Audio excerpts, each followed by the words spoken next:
नमस्कार, मैं डॉक्टर रजनीश कुमार बारहट, सहायक आचार्य संस्कृत, राजकीय महाविद्यालय के यूट्यूब चैनल पर सभी छात्रों का स्वागत करता हूं। संस्कृत साहित्य स्नातक प्रथम वर्ष में चलने वाले किरातार्जुनीयम महाकाव्य के प्रथम सर्ग का हम अध्यापन क्रमशः करवा रहे हैं। प्रथम सर्ग में दुर्योधन की राजव्यवस्था जान लेने के उपरांत जो वनेचर है वो महाराज युधिष्ठिर को सारा वृतांत सुनाता है। उस दुर्योधन की राजव्यवस्था सम्यक प्रकार से चल रही है ऐसा सुनकर जो द्रौपदी है, महाराज युधिष्ठिर और पांडवों की पत्नी जो द्रौपदी है वो क्षुब्ध होती है। वो उस दुर्योधन की सुराज व्यवस्था के अपमान को सहन नहीं कर पाती है और वह महाराज युधिष्ठिर को युद्ध करने के लिए प्रेरित करती है और क्रोध और उद्योग को बढ़ाने वाली बातें कहती है। उन्हीं का क्रमशः हम अध्यापन यहाँ करवा रहे हैं। तो इस प्रकार से संदर्भ हम आगे बढ़ते हैं।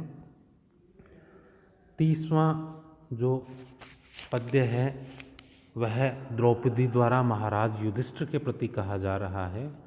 व्रजन्ति ते मूढ़धीये पराभवम भवन्ति मायाविषु येन मायिन प्रविश्य हि घ्नन्ति सटास्तथा विधा न संवृतांगान निशिता इवेशवः।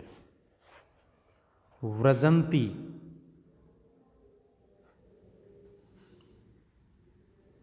प्राप्त होते हैं, ते मूढ़धीये वे अल्प बुद्धि वाले लोग किसको प्राप्त होते हैं? पराभवम, पराभव हार को या अपमान को प्राप्त होते हैं।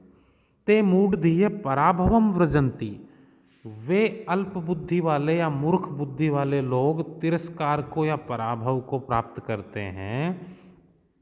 भवंती मायाविषु ये न मायिन है, ये जो भवंती होते हैं मायाविषु मायावी लोगों के प्रति, न मायाइन न मायिन, जो लोग मायावी कपटी धूर्त लोगों के प्रति स्वयं भी मायावी कपटी या धूर्त नहीं होते, ऐसे लोग हैं वो तिरस्कार या पराभव को प्राप्त कर लेते हैं।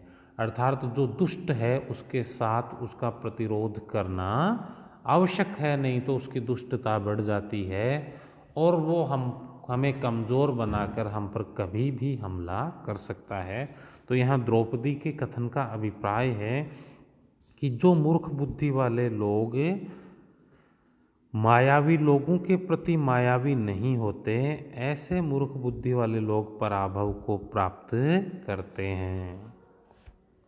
प्रविश्य हि घ्नन्ति सटास तथा विदा, प्रविश्य प्रवेश करके, घ्नन्ति मार देते हैं, सटा धूर्त लोग, तथा विधान उस प्रकार के लोगों को। किस प्रकार के लोगों को? जो धूर्तों के साथ स्वयं मायावी नहीं है, स्वयं धूर्त नहीं है, जो धूर्तों की धूर्तता को सहन कर रहे हैं, आंख मूंद कर उनको सहन कर रहे हैं, ऐसे तटस्थ लोगों को धूर्त लोग है घ्नन्ति मार देते हैं। किस प्रकार? असंवृतांगान निशिता इवेशवः। असंवृत अंगान, जिस प्रकार बिना ढके हुए कवच आदि से बिना सुरक्षित अंगों को निशिता इवेशवः, ईश्व यानी बाण, निशिता यानी तेज, तेज बाण जिस प्रकार कवच इत्यादि सुरक्षा उपकरणों के बिना ढके हुए अंगों को घायल कर देता है या मनुष्य को मार देता है, उसी प्रकार जो राजा लोग, जो सैनिक या जो व्यक्ति धूर्तों के साथ या मायावियों के साथ मायावी नहीं बनता है, उसको भी उसी प्रकार मात खानी पड़ती है। तो इस प्रकार द्रौपदी कह रही है कि जो मायावियों के साथ मायावी नहीं बनते वे मूढ़ बुद्धि वाले लोग पराजय को प्राप्त होते हैं।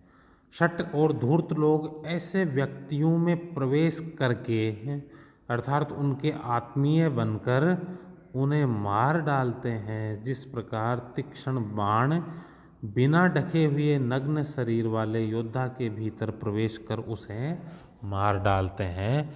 तो एक कूटनैतिक राजा को चाहिए कि वो दुष्ट लोगों का उसी प्रकार प्रतिकार करे, मायावियों के साथ वह भी कूटनैतिक रूप से मायावी बने, तभी उसका राज्य और शासन सफल हो पाएगा। अन्यथा तो उसको कमज़ोर समझकर ऐसे धूर्त लोग हैं वो परास्त या पराभव को प्राप्त करा देंगे। यहाँ भी वंशस्थ छंद है, उपमा अलंकार है।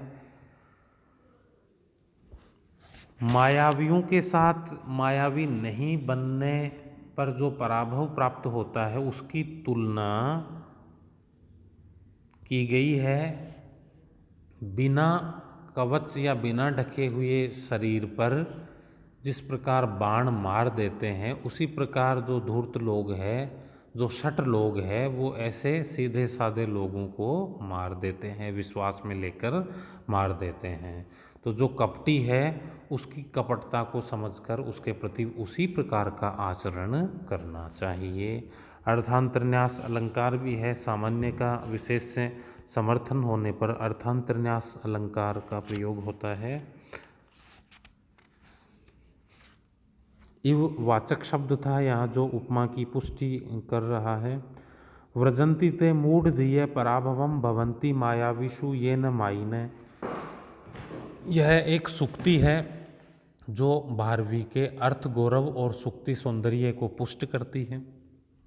अब हम आगे के पद्य पर बढ़ते हैं। 33वां जो पद्य है वह भी द्रौपदी का ही कथन है युधिष्ठिर के प्रति। अवंध्य कोपश्य विहंतुरापदाम भवन्ति वश्या स्वमेव देहिने अमर्ष शून्येन जनस्य जंतुना न जात हार्देन न विद्विषादरः। अवंध्य सफल, कोपश्य क्रोध वाले, जिसका क्रोध सफल है, जिसका क्रोध करना सार्थक है, उसके लिए यह शब्द है अवंध्य कोपश्य। सफल क्रोध करने वाले, विहंतु आपदाम, आपदाम विहंतु विपत्तियों के विनाशक, आपदाओं के विनाशक, देहिन प्राणी, भवंती वश्या स्वमेव देहिने। भवंती यानी हो जाते हैं, वश्या यानी वश में, स्वमेव यानी स्वयं ही, देहिन यानी प्राणी लोग, अन्य प्राणी लोग स्वयं ही वश में हो जाते हैं। सफल क्रोध करने वाले और आपत्तियों के विनाशक राजा के अन्य प्राणी लोग हैं वो स्वयं ही वश में हो जाते हैं। अर्थात जिस मनुष्य अथवा राजा का क्रोध सफल है, जो सार्थक क्रोध करता है, जो विपत्तियों को विनिष्ट करता है, ऐसे मनुष्य या राजा के वश में प्राणी स्वयं ही हो जाते हैं। और इसके विपरीत अमर्ष शून्यन, क्रोध से शून्य, जनस्य जंतुना, व्यक्ति के, जंतुना लोग, न जात हार्देन न विद्विषादर। न तो जात हार्देन यानी प्रेम होने पर, न विद्विषादर है, और न ही शत्रुता होने पर आदर यानी आदर करते हैं, और दरह यानी भय करते हैं। जात हार्देन के साथ जुड़ेगा आदर शब्द और विद्विषा के साथ जुड़ेगा दरह शब्द।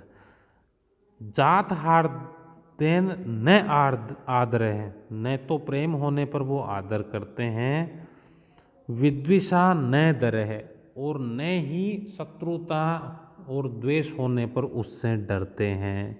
क्रोध रहित मनुष्य से लोग ना तो प्रेम होने पर उसका आदर करते हैं और न ही शत्रुता या विद्वेष होने पर उससे भयभीत होते हैं। जो व्यक्ति क्रोध शून्य है उसका अर्थात कोई भी प्राणी न ही आदर करता है और न ही उसका किसी प्रकार का डर रहता है। तो एक जो सफल क्रोध करने वाला है, जो आपत्तियों का विनाशक है, उससे सारे प्राणी स्वयं ही वश में हो जाते हैं। तो इसलिए हे महाराज युधिष्ठिर, तुम इस शांत स्वभाव को लेकर बैठे हो, लेकिन व्यवहार में जो क्रोध रहित व्यक्ति है उसका प्राणी, उसका लोग बाग ना तो सम्मान करते हैं और ना ही उससे डरते हैं। इसलिए सफल क्रोध का होना भी आवश्यक है। इस प्रकार का मंतव्य द्रौपदी द्वारा महाराज युधिष्ठिर के सम्मुख उपस्थित किया गया है। यहाँ पर भी वंशस्थ छंद है, श्लेष अलंकार प्रकट है, विद्विषा दर है। यहाँ संधि विच्छेद करने पर विद्विषा और आदर है, आदर शब्द आता है। संधि न करने पर दर है यानी डर, डर के अर्थ में आता है। तो उससे एक ही शब्द से दो अर्थ प्रतिपादित होने पर श्लेष अलंकार है। सम्मान करने के अर्थ में आदर है और द्वेष होने पर डर है। तो इस प्रकार एक ही शब्द से दो अर्थ प्रतिपादित हो रहे हैं, श्लेष अलंकार है। श्लिष्टे पदेर अनेकार्थाभिधाने श्लेष इष्यते, इस प्रकार श्लेष की परिभाषा है। और इन पठित श्लोक जो महत्वपूर्ण है, दोनों ही श्लोक परीक्षा की दृष्टि से महत्वपूर्ण है। छात्र इनको व्याख्या और प्रश्न और टिप्पणी और छोटे प्रश्न इन सभी दृष्टिकोणों से सुदृढ़ करेंगे। धन्यवाद।